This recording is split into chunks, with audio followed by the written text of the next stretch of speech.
Friday morning and pagluluto na naman tayo dahil meron tayong bisita.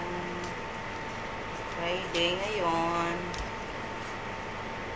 Bisita namin yung anak ni Amo. Kasama din niya yung mga anak niya. So, dito sila kakain ng tanghalian. Kaya, magluluto tayo ng chicken biryani.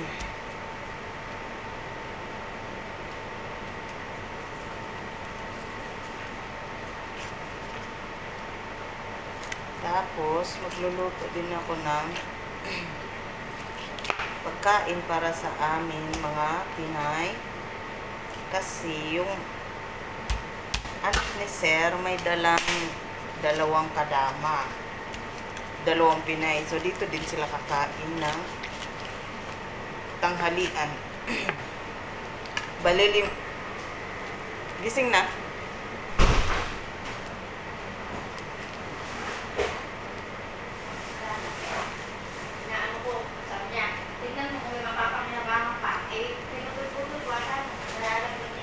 Nakikita kasi niya may bulaklak dito sa kusina.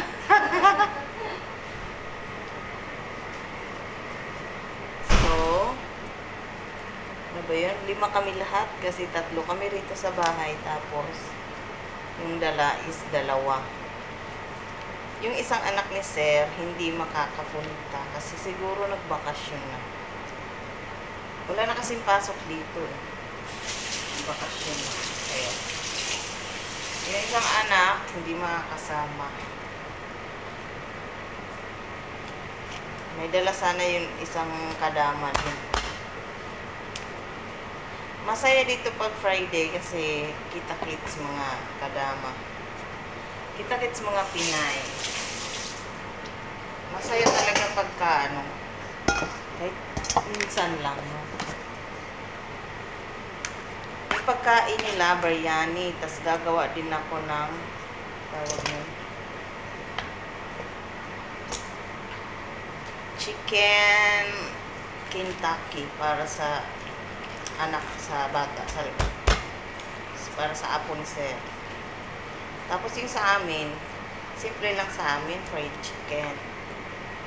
Tapos meron akong tinabi na mga chicken skin.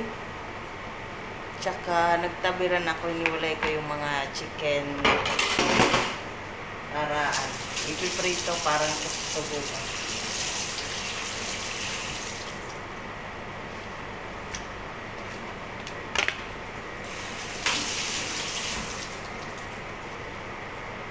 Lamang at pagkain ngayon.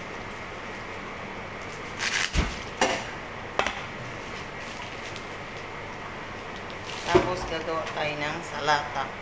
4 na klase na vegetable salad. Ito kasi manok nila. Hindi sila kumakain ng leeg kaya tinatanggal. Tinatanggal ko tapos iniipon ko yung mga ganito leeg. Sayang naman pag itapon mo, di ba? Mahal kaya to sa Chooks to Go. Chicken eh.